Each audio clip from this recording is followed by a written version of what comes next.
তো সকলকে অনেক শুভেচ্ছা, প্রীতি, অভিনন্দন ও ভালোবাসা আরও একবার।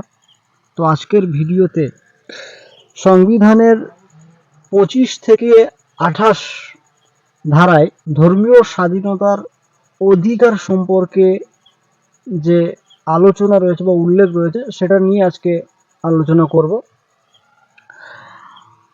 ব্যক্তির যে ধর্মের ক্ষেত্রে যে স্বাধীনতা, সংবিধানের 25 ধারা অনুসারে সকল ব্যক্তি কিন্তু সমানভাবে তার বিবেকের যে স্বাধীনতা অনুসারে ধর্ম স্বীকার, ধর্ম আচরণ ও ধর্ম প্রচারের স্বাধীনতা ভোগ করবে, এমনটাই বলা হয়েছে সংবিধানের 25 ধারাতে। 25 ধারায় যেটা বলা হচ্ছে যে কোনো ব্যক্তি তার বিবেকের স্বাধীনতা ধর্মকে স্বীকার করতে পারে, ধর্ম আচরণ করতে পারে এবং ধর্ম প্রচারের একটা স্বাধীনতা সে ভোগ করতে পারে।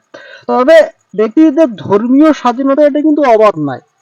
এবং এই 25 ধারার 25-2 ধারাতে বলা হচ্ছে রাষ্ট্র ধর্ম আচরণের সঙ্গে জড়িত যে কোনো অর্থনৈতিক, বৈদিক, রাজনৈতিক বা ধর্ম নিরপেক্ষতা সম্পর্কিত কার্যকলাপকে নিয়ন্ত্রণ করতে পারে। এটা 25-2 ধারার ইয়েতে বলা হয়েছে। এবং 25-2 ধারাতে বলা হচ্ছে সামাজিক কল্যাণ, সামাজিক সংস্কার সাধন বা জনপ্রতিনিধিত্বমূলক হিন্দু ধর্ম প্রতিষ্ঠানগুলোতে সকল শ্রেণীর হিন্দুদের প্রবেশাধিকারের জন্য রাষ্ট্র আইন প্রণয়ন করতে পারে। এটা 25-2 ধারাতে বলা হয়েছে। বিভিন্ন যে ধর্মীয় সম্প্রদায়ে এটা কতগুলো অধিকার দেওয়া আছে সংবিধানের 26 ধারা অনুসারে প্রত্যেক ধর্মীয় সম্প্রদায় বা গোষ্ঠী ধর্ম ও দানের উদ্দেশ্যে সংস্থা স্থাপন ও রক্ষণাবেক্ষণ করতে পারবে।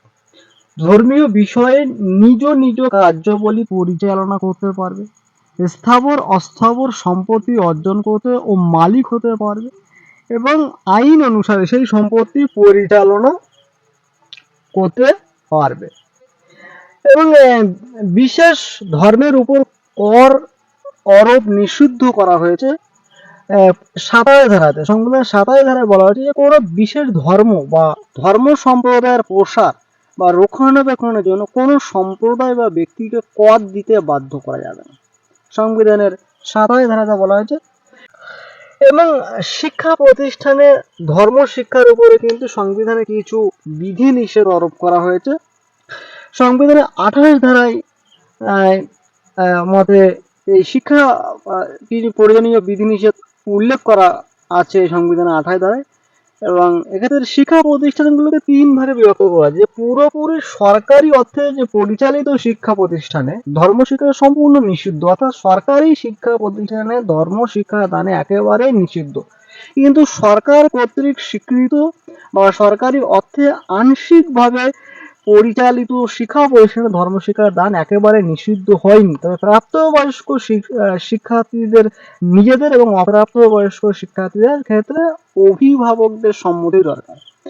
এবং সম্পূর্ণ যে বেসরকারি শিক্ষা প্রতিষ্ঠানে ধর্ম শিক্ষা দান সম্পর্কে কোনো বিধিনিষেধ আরোপ করা হয়নি।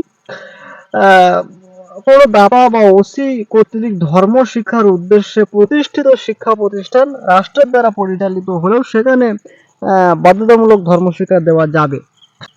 25 থেকে 28 ধারা ছাড়াও সংবিধানের অন্যান্য অংশেও ধর্মীয় অধিকারের উল্লেখ আছে। 14 ধারায় আইনের চোখে সকলের সমান অধিকারের কথা বলা হয়েছে। 15 ও 16 ধারায় কেবল ধর্মের ভিত্তিতে বিভিন্ন ব্যক্তির মধ্যে শ্রেণী বিভাগ নিষিদ্ধ করা হয়েছে। 17 ধারায় অস্পৃশ্যতাকে অবলুপ্ত করা হয়েছে।